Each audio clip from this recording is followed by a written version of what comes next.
What did you do to her cat? Well, I didn't do anything. Wow. Yes, you did. All right, I definitely fell on her cat. I wouldn't beat a cat. I wouldn't hit the cat. You tell me. I don't know. I don't know either. This is Judy Justice. DeJuan Sworn is suing his ex-girlfriend, Melina Mack, for stolen money after using his Cash App. Court come to order. All rise. Have a seat, everyone. Hello, Judge. Case 3023, Sword versus Mack. Thank you. You're welcome. Mr. Swan, Miss Mack is your former girlfriend, and you claim that she stole money from your Cash App. Yes. She denies that she took the money, and she's counterclaiming because she says that you injured her cat. She wants you to pay the vet bills. That's correct. Were you and Miss Mack living together? Yes, we was living together for about 3 years, maybe a little over. Okay. At her apartment? Yes. Who else was living with you?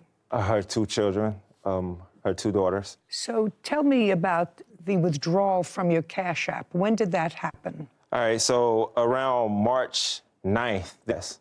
So around March 6th, I text her, asked her information about my Cash App. The reason why I did that, well, I didn't text her, I messaged her on Facebook. The reason why I did that, I didn't have a phone at the time. She had the phone that I was using at the time that had the Cash App on there and any other information about anything with me. Why did she have your phone? About a week prior, we broke up completely this time. It was on and off before that. At this week, we was pretty much, she was just done with me. Why did she have your phone? Technically, it's not my phone. It's her phone that she allowed me to use because I wasn't able to. So it's her phone? Yes. And on her phone, you had the information with regard to your Cash App? Yes. Okay. Now you're broken up and you texted her or you put something on Facebook. Yeah, I messaged her on Facebook. And said, what happened to my money? No. I messaged her because I needed to know. I didn't have any information about what was on my Cash App. And that's mainly where I have my money. So I needed to know what was on my Cash App so I could put gas in the car, get to work for that week, and so forth. So I did ask her. I said, hey, what's on the Cash App? She definitely texted me back. She said, I can't look on your Cash App without the confirmation. I thought at this point she already had the confirmation. She could have forgot. So I did give her the confirmation. So you gave her the ability to take money out of your Cash App by giving her the confirmation? Technically, yes, I did, but... Not technically. Yes, you gave her the ability to take money out of your Cash App. Yes. And this was after you had broken up already? Yes. And on what date did you give her that confirmation number? March 6th. And when was the money removed from your Cash App? March 9th. How much money was removed? $3,000. Even? Yes, even $3,000. May I see, please? Yes. Also, I have this first page. Just show me the money first. Okay. We'll do this in my order. So I'm a very orderly person.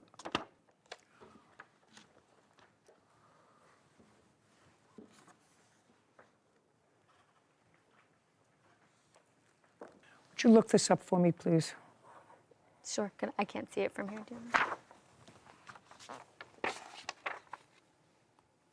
What's your name, by the way? Nevaeh. I have the, the Bizopedia, the company name. It says Janae Horns as a company contact. How long have you known Miss Horns? I've known her for like 4. Did you ever introduce her to him? Yes. How often? They didn't really get along the first time they met. So I didn't really have her come over too much after that unless I was like buying her artwork or candles from her. Okay. Or if she stopped So they in didn't town. have, so they met, he didn't like her, she didn't like him, they didn't Yeah, meet. but... Just a second. So you had very little contact. She was your friend, right? Is not an answer. Yes. I would like you to tell me how $3,000 got taken out of his Cash App to your friend. Just a second. And I want you to think about this, Miss Mack. I've been living on this planet for 80. That's a long time. You may not know that, but it's a long time. And I've been around this business a long time. If it walks like a duck and quacks like a duck, it's a duck. Do you understand? Yes, ma'am. how did his $3,000 get to your friend? Well, No, don't look up here. Don't look here. Okay. How did his $3,000 get to your friend between the 6th and the 9th of March? Well, between the 6th and the 9th of March, Dewan was trying to contact me and come back to that. And that's what I allowed him to do because I didn't want to believe that Would you please tell me how his $3,000 ended up with your friend between the 6th and the 9th of March? He sent it Don't to give her. me a whole story. He sent it to her? He sent it He to her. sent it to her. Now, would you tell me how somebody who doesn't particularly, according to you, like your friend, so you kept them apart, tell me how and why he would send her that money? You tell me. I don't know. I don't know either. $3,000 on your side. Exactly. Yeah, just a second. $3,000 on your side so far. Now we're going to get to a counterclaim, and I have to tell you this, I don't like liars. You lie to me once, I believe very little of what you say, except when it comes to injuring animals, which is what your counterclaim is about. Mr. Swarm, Yes. something happened while you were living with the plaintiff with her cat, which caused an initial kerfuffle with her. Yes. And that was around February or March. It was late February. She wasn't home. What did you do to her cat? Well, I didn't do it. That happened. I don't care. It was an accident or Okay. an on purpose. I was all wet. I was running out into the room, which was next to the bathroom, and then I pretty much slipped. My knee went first, and my back went back, just like that. I did not even know I hit the cat. And later today, You paid for this 2001 Harley with a marijuana derivative. Along with $1,500 cash, Your Honor, yes. So I want you to show me where you get the $1,500 in cash from. I don't have that with me, Your Honor. Well, this is the dance, sir. There's not an encore to this dance.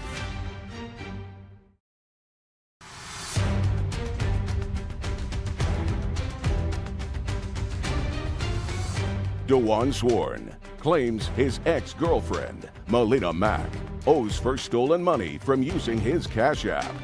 Melina is countersuing Dewan for vet bills and emotional distress. What did you do to her cat? All right, I definitely fell on her cat. You fell on it. Yes. How did you, just a second, how did you fall? I want you to explain to me how you fell on her cat. Okay, no one was home. I worked 2 jobs. I know. Just get to I was in the shower, and I was waiting on a phone call. It was a Zoom meeting, and when I heard my phone, I automatically jumped out, not thinking about anything, opened the door because the bathroom is not that huge, so I jumped out the shower, opened the door. The cat was right there. I did not see the cat, because if I seen the cat, I would not have ran out. I was all wet. I was running out into the room, which was next to the bathroom, and then I pretty much slipped.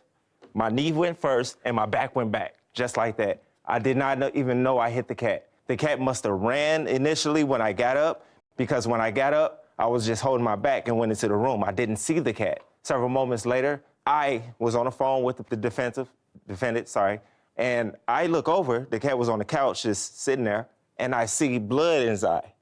I said, hey, something wrong with the cat. I initially told her, hey, I don't know what's going on. I didn't see anything that happened. I know I didn't do anything purposely or anything like that to the cat. I wouldn't beat a cat. I wouldn't hit the cat. None of that stuff. I would not do anything like that, knowing how much her daughters and she like that cat. That, matter of fact, to come into this relationship, that was one of the biggest things. Okay, what happened to the cat? I was at the store. No, I know you were at the store, and I know he told you something went wrong with the... And you have a report for me from the vet? Yes. I'd like to see it.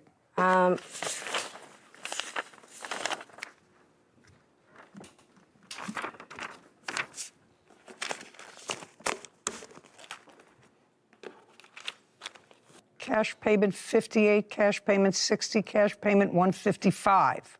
And you gave her $500? Yes, I did. Show me proof of that. Here's one. I have another one. Just give me 1 second. Okay.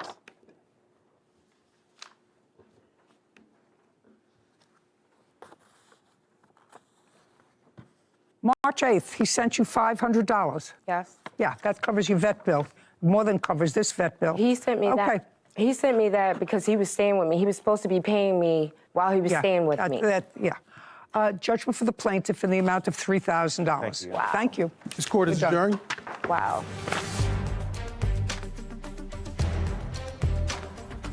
Well, what happened to the cat was he supposedly fell on him, which I have other evidence stating that it couldn't have been due to a fall. It was an accident that actually happened, and because I knew that it was an accident involving me, I did pay for the damages. That Cash App situation has nothing to do with who sent it to. I have no idea. Maybe that was her way of masking her from showing me that she stole the money. I don't. Case number 3031, Brandenburg McLaughlin versus Irwin Jr. All parties, please step forward. Christopher Brandenburg and Victoria McLaughlin are suing their motorcycle buyer, Carter Irwin Jr., for stealing a 2001 Harley-Davidson Heritage. Mr. Brandenburg, you're suing the defendant for $10,000. I've read your complaint half a dozen times. I still couldn't figure it out. Mr. Irwin, you're counterclaiming for $10,000. I read your answer 1,000 times. I can't figure out what you're suing each other for. The only thing I can manage to put together, this has something to do with motorcycles. Correct. And it has something to do with a French bulldog and something called shatter, which I have no idea which it was, except that you wrote in your answer that he took your $7,000 worth of shatter, which is a marijuana extract. Okay, so I'm going to give you each 5 minutes to make your best case so that I understand what your case is about, because it wasn't clear. Go. Okay, we motorcycle. So we made a deal, and he never followed through on. Okay, so he never followed through on the deal. Do you have that deal in writing? No, it was all No. verbal. And how much was the deal for? $9,000 for the Harley-Davidson shovelhead. And then what happened? So I live in Sunnyside, Washington. He lives in Salem, Oregon. So we had traveled back to my place, and he seen the bike, and he decided he liked it and wanted it. So he had no transportation back to his place. So he borrowed my wife's van to travel back. So we had a verbal agreement on that. Did he, just a second, did he take the bike? No, he did not take the bike. Did he ever take the bike? No, I delivered the bike. Does he still have possession of the bike? No, Where is it now? it is at my place. So you have it back? Yes, I retrieved it. Okay, next. When he returned the van a few days later, November 4th, and he had no transportation back, so I let him borrow my 2001 Harley-Davidson Heritage. Okay, so you have the first bike back, but you don't have the 2001. Correct. When I went down, shh, so I apologize. You took the dog back. We took the dog in a different home, but yes, I had the dog. Probably better off without both of you.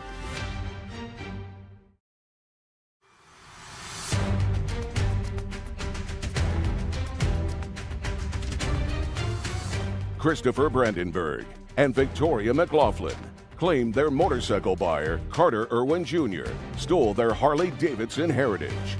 Carter is countersuing, claiming Christopher stole his marijuana and a French bulldog. Do you have, or did you have, possession of his 2001 Harley? Yes, Your Honor, I did. Do you still have it? No, look, don't look down. Do you still have it? No, I don't. Where is it? It's at a guy's house that I know. It was sold, basically, because I didn't have the paperwork on it like I was supposed to receive. I paid for these motorcycles. Just a second. You paid the $9,000 for the first one? I paid in product, Your Honor, with You paid shatter. You paid in product. Yeah, with the concentrated marijuana shatter. No. Show me. Show me an agreement between the two of you. It was all verbal, Your Show Honor. me the agreement between, okay, It was all verbal. fine. Unless I have it in writing, I don't care. Do you have anything in writing to show this motorcycle? Here's some of the evidence of the jars of shatter that were taken from my house. No, I don't care about that. Okay. I don't care about pictures of it. Also, I have pictures of him dropping the shovel head off in my house. Second, would you put them out, please? I don't listen to muttering. Goodbye.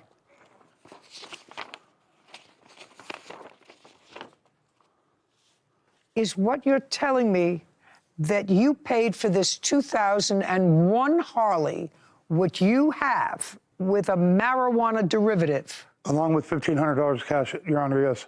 So I want you to show me where you get the $1,500 in cash from.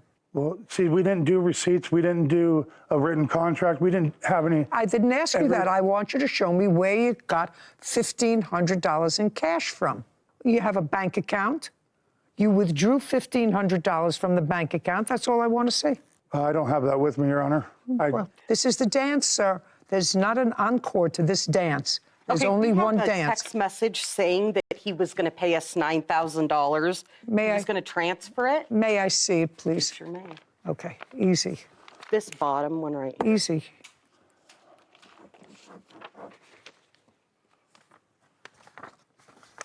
Yeah, November 2nd, you told him that you were going to transfer $9,000. Yes, and then that's when I went to Sunnyside and I took Shatter with me because I didn't have the money at that time to cover it. So, Don't be ridiculous. I don't believe a word you're saying to me. okay. All right. Now we're going to talk about the dog. Tell me about the dog. It was an 8.5-month-old, according to what I read, French bulldog. I'm the one that dealt with the dog stuff. Can I step Who over? who owns the dog? I do. I have Fine, then you paperwork can, from- Just a second. Let her. Transfer over there. Tell me what happened on the 28th of October with this dog. Carter expressed that he would like a French bulldog Who's or a mix. Carter? Carter.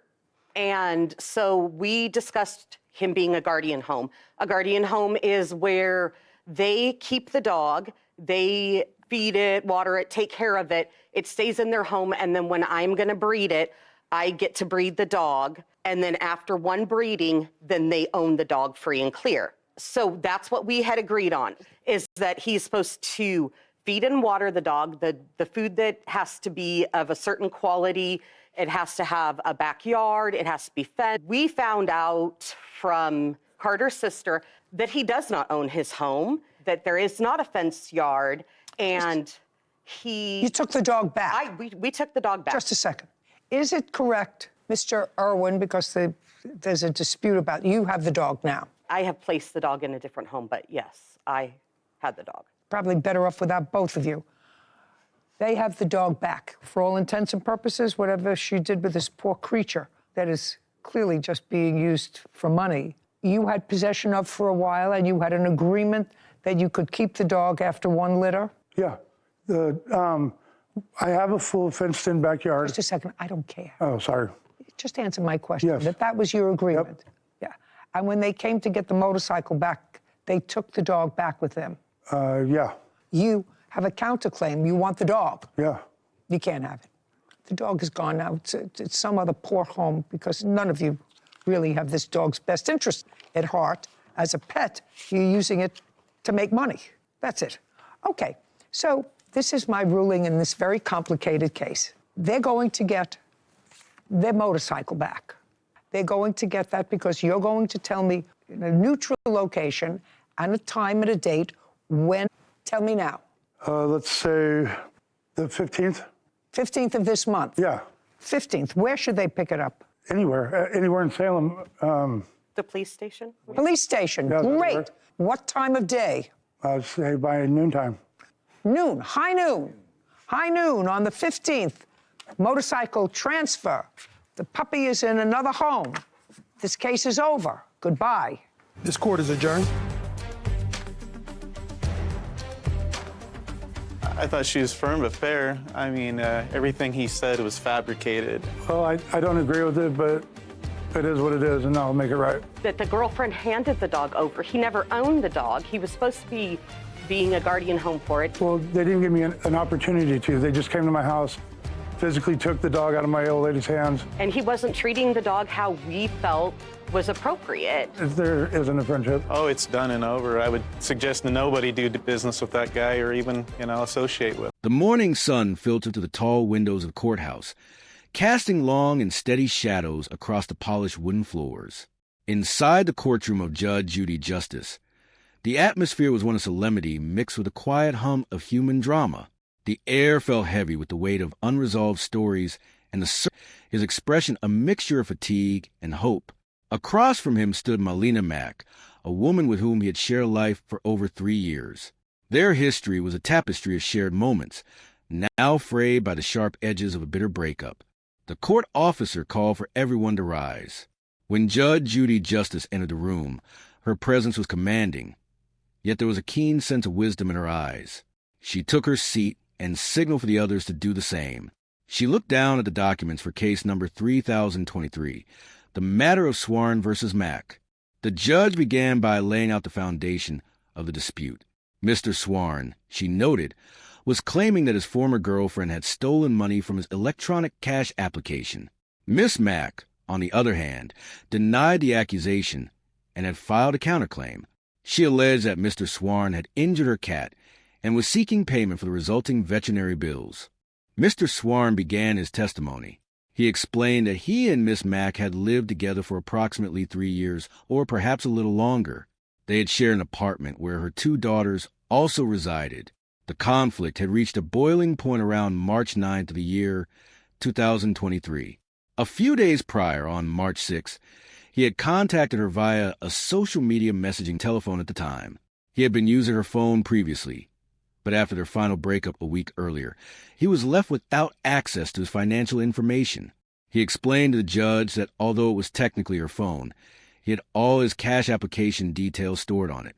On that day in March, he needed to know his balance so he could afford gasoline for his car to get to work. He messaged her, asking for the information. She replied that she could not access the account without a confirmation code. Believing she might have forgotten the code she had used before, he provided it to her. Judge Judy leaned forward, her gaze sharp. She pointed out that by giving her the confirmation number, he had essentially given her the keys to his funds. He admitted this was true, though he had not expected her to take advantage of it.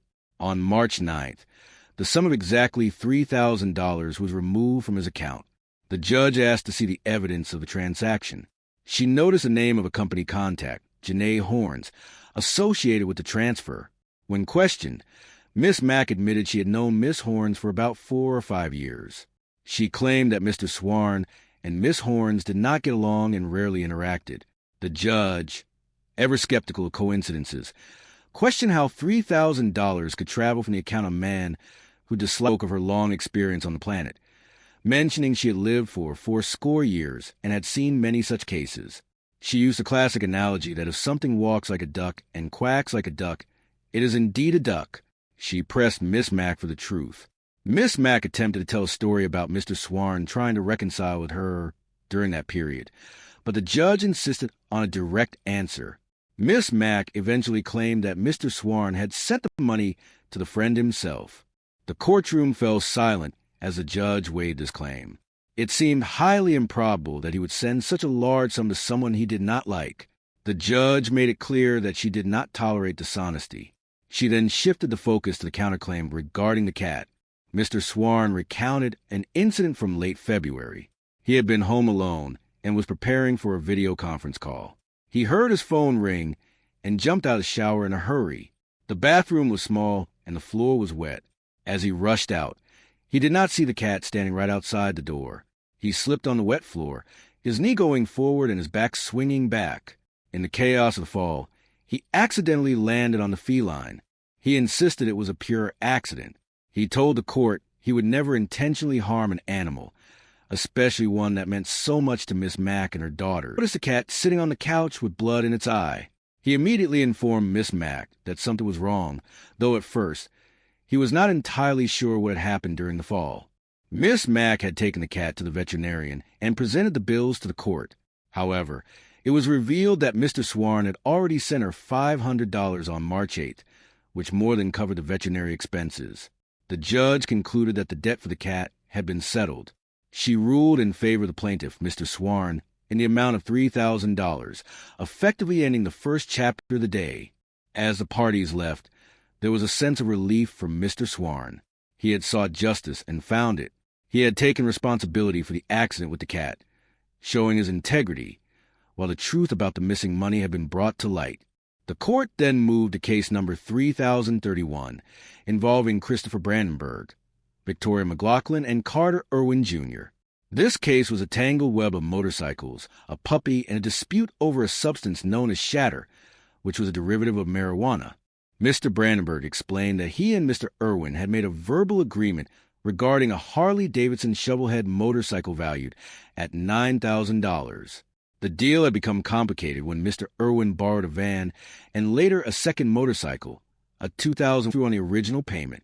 The judge struggled to find clarity in the confusing testimony.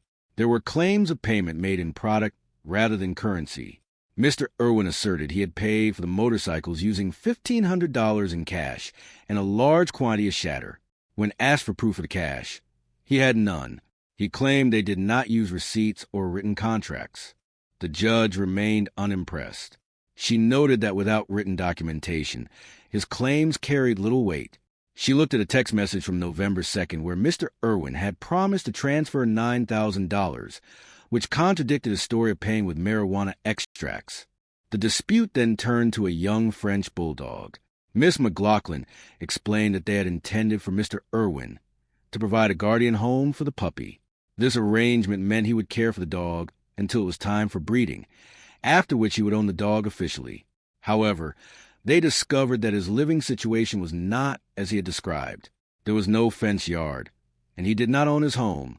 Consequently, they had taken the dog back. The judge expressed her deep disappointment in how the animal was being treated. To her, the dog was being used as a pawn in a financial game rather than being cared for as a beloved pet. She made it clear that none of the parties. In her final ruling for this complex case, the judge ordered the return of the 2001 Harley-Davidson motorcycle.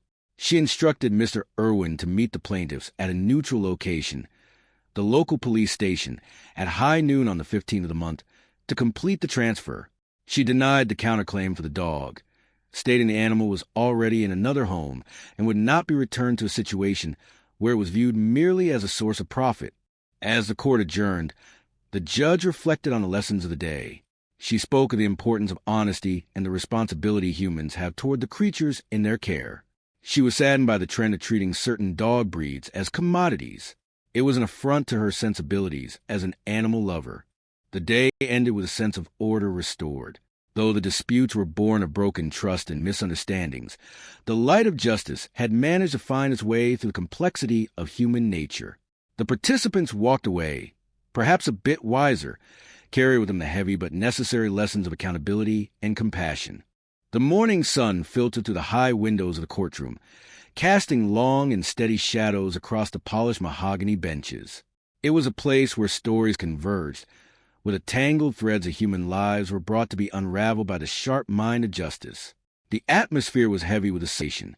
This was the domain of Judy Justice, a woman who had spent 80 years observing complexities of the human heart. The bailiff called the court to order with a voice that commanded immediate silence.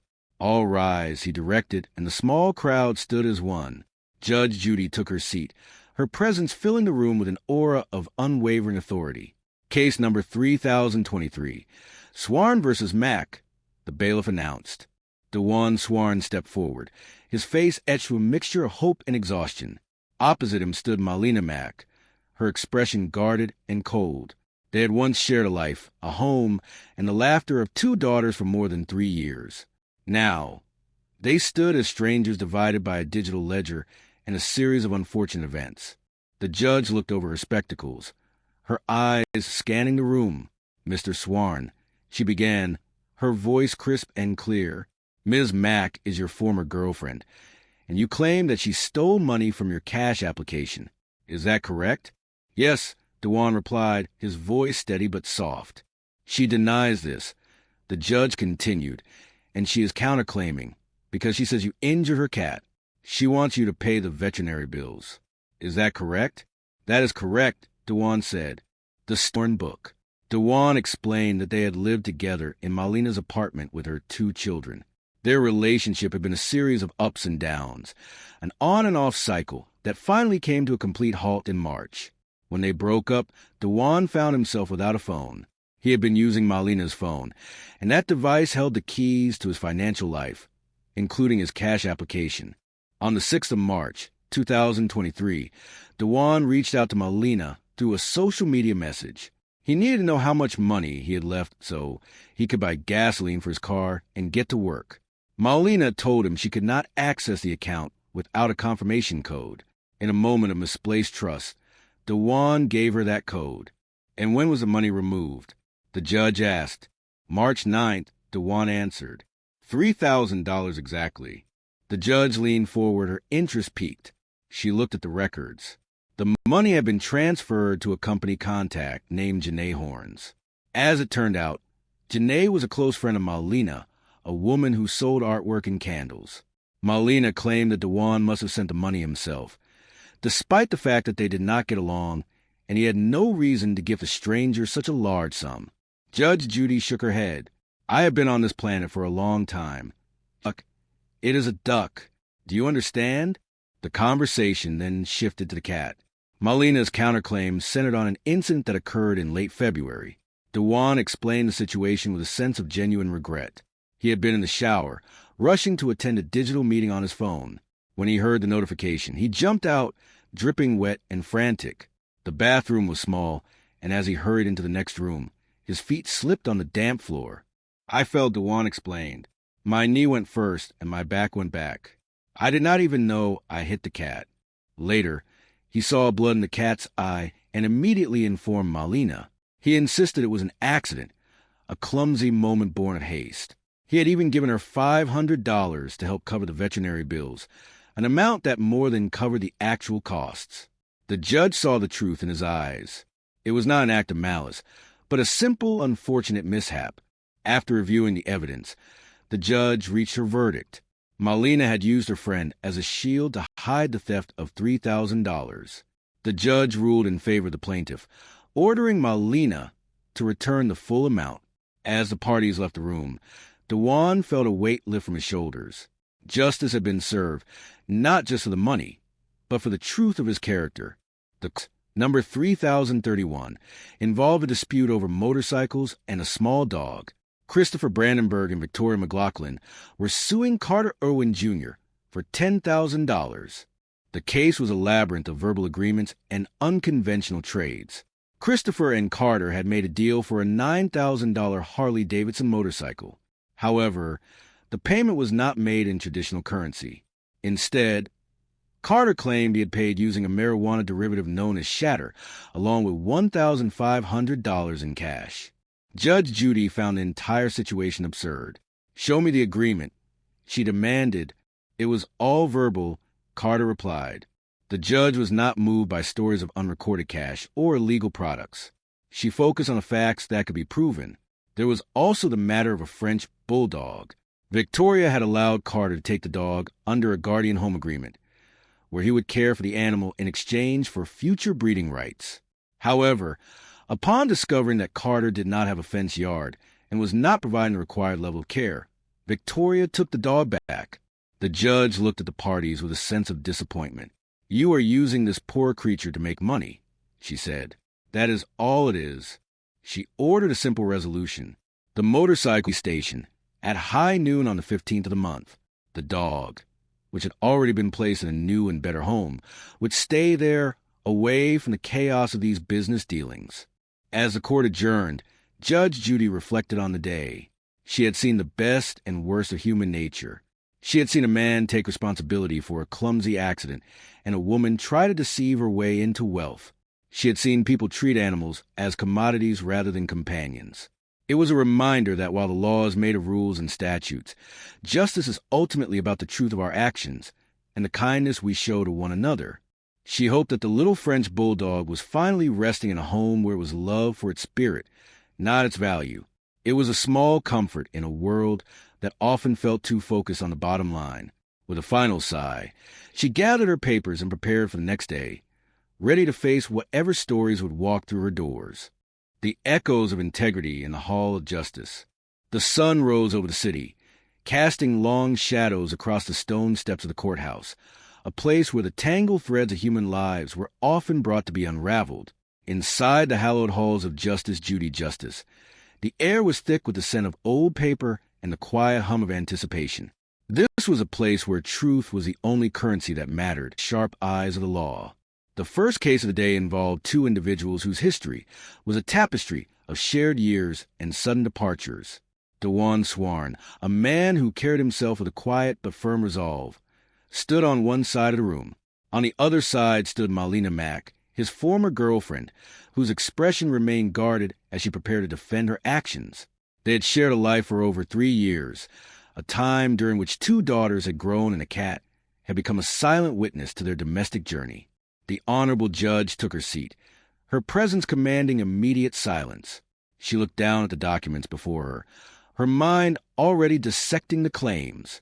Case number 3023 was called to order. DeJuan Swarn was suing Malina Mack for $3,000, alleging that she had misappropriated funds from his digital cash application. In response, Malina had filed a counterclaim, asserting that DeJuan had caused injury to her beloved feline companion and seeking compensation for the resulting veterinary expenses. The judge turned her attention to DeJuan. She asked about the nature of their living arrangement.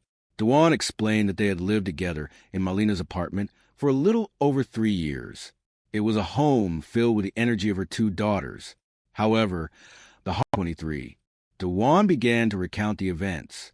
Around March 6, he found himself in a difficult position. He did not have a working telephone of his own, as he had been using a device that technically belonged to Malina after their final breakup, which followed a series of on and off periods. She had taken the phone back. All of DeJuan's financial information, specifically his cash application, was tied to that device.